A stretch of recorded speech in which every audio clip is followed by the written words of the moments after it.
Hey guys, welcome back to the channel. आज हम discuss करने वाले हैं एक बहुत ही इम्पॉर्टेंट और interesting topic, nutrition in living organisms. Nutrition एक ऐसा प्रोसेस है जिसमें लिविंग ऑर्गेनिजम्स या तो अपना फूड खुद बनाते हैं फोटोसिंथेसिस के प्रोसेस से, या फिर डायरेक्टली और इनडायरेक्टली डिपेंडेंट होते हैं ग्रीन प्लांट्स पर न्यूट्रिशन के लिए।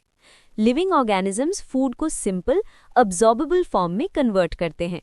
इस कन्वर्टेड फूड का यूज़ बॉडी एनर्जी प्रोड्यूस करने के लिए, बॉडी को मेंटेन रखने के लिए और डिफरेंट बायोलॉजिकल एक्टिविटीज़ परफॉर्म करने के लिए करती है।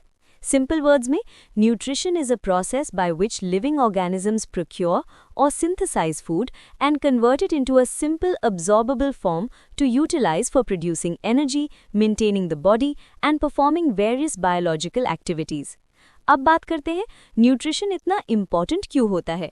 सबसे पहले न्यूट्रिशन हमें एनर्जी देता है, जिससे हम अपनी डेली काम और एक्टिविटीज़ ईजिली कर पाते हैं। ये हमारी बॉडी के सेल्स की मेंटेनेंस और रेस्पिरेशन में हेल्प करता है, ताकि बॉडी प्रॉपर्ली फंक्शन करती रहे। न्यूट्रिशन हमें एनर्जी देता है सभी बायोलॉजिकल प्रोसेसेस के लिए, जैसे डाइजेशन, सर्कुलेशन और मूवमेंट।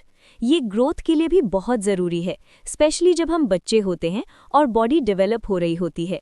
और सबसे इम्पॉर्टेंट, न्यूट्रिशन हमारी इम्यूनिटी स्ट्रॉन्ग बनाता है, ताकि हम डिजीजेस से फाइट कर सकें।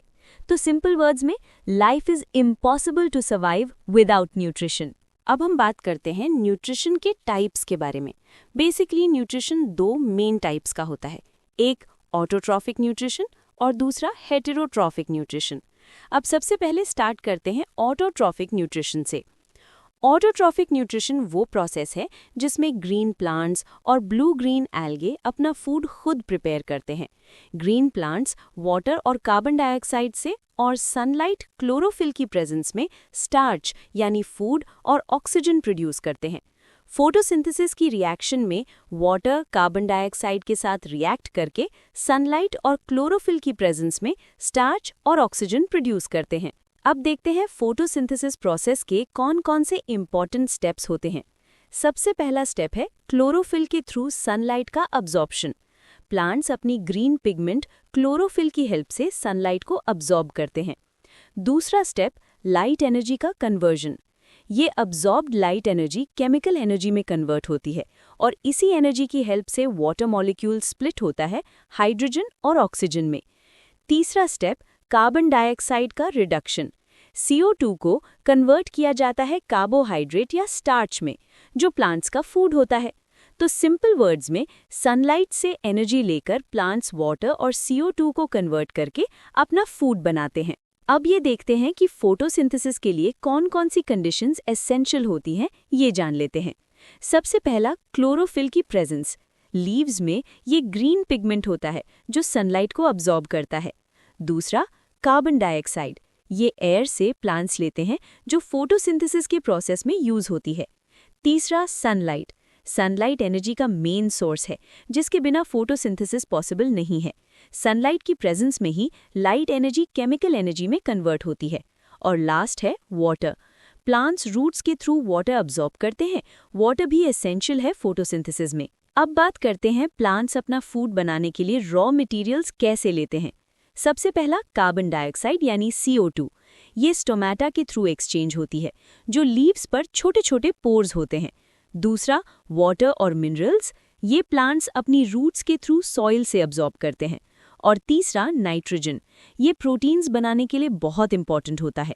प्लांट्स नाइट्रोजन को डायरेक्टली एटमॉस्फेयर से यूज नहीं कर सकते, इसलिए नाइट्रोजन फिक्सिंग बैक्टीरिया जैसे राइजोबियम बैक्टीरिया और ब्लू ग्रीन एल्गे नाइट्रोजन को नाइट्राइट्स और नाइट्रेट्स में कन्वर्ट करते हैं। फिर ये नाइट्राइट्स और नाइट्रेट्स रूट्स के थ्रू सोल्यूशन फॉर्म में अब्जॉर्ब होते हैं और प्लांट्स उनका यूज करते हैं। तो इस तरह प्लांट्स अपने सराउंडिंग से सारे रॉ मटेरियल्स लेकर अपना फूड प्रिपेयर करते हैं। अब हम समझते हैं कि स्टोमेटा की क्या फंक्शन है। स्टोमेटा के थ्रू गैसेस का एक्सचेंज होता है। फोटोसिंथेसिस के टाइम प्लांट कार्बन डाइऑक्साइड यानी CO2 लेता है और ऑक्सीजन यानी O2 रिलीज करता है। रेस्पिरेशन के टाइम इसका ऑपोजिट प्रोसेस होता है। ये गैशियस एक्सचेंज मेनली लीव्स के स्टोमेटा से होता है, लेकिन थोड़ा बहुत रूट्स और स्टेम्स के सरफेस पर भी होता है। ट्रांसपिरेशन। स्टोमेटा का एक और इम्पॉर्टेंट फंक्शन है ट्रांसपिरेशन, यानी एक्स्ट्रा वाटर का इवेपोरेशन। प्लांट के अंदर जो एक्स्ट्रा पानी होता है वो स्टोमेटा के थ्रू वाटर वेपर बनकर बाहर निकल जाता है। प्लांट अपनी नीड के अकॉर्डिंग स्टोमेटा को ओपन या क्लोज करके वाटर लॉस को कंट्रोल भी कर सकता है। अब हम समझते हैं कि स्टोमेटा की फंक्शनिंग किस तरह होती है। Stomata are very important in exchanging materials required for photosynthesis. Stomata के पोर्स का ओपन और क्लोज होना गार्ड सेल्स कंट्रोल करते हैं और ये कंट्रोल होता है उनके अंदर होने वाले टर्गर प्रेशर चेंजेस की वजह से। टर्गर प्रेशर का मतलब होता है सेल के अंदर का प्रेशर जो सेल मेम्ब्रेन को सेल वॉल के अगेंस्ट पुश करता है। Opening of stomata. जब प्लांट के पास पानी सफिशिएंट होता है तब गार्ड सेल्स के अंदर वाटर एंटर करता है। इससे गार्ड सेल्स फूल जाते हैं, टर्जिड हो जाते हैं और जब ये स्वेल करते हैं तो स्टोमेटा का पोर ओपन हो जाता है। Closing of stomata. जब प्लांट में पानी की कमी हो जाती है तब गार्ड सेल से वाटर बाहर निकल जाता है। इससे गार्ड सेल्स सिकुड़ जाते हैं, श्रिंक हो जाते हैं और रिजल्ट में स्टोमेटा का पोर क्लोज हो जाता है।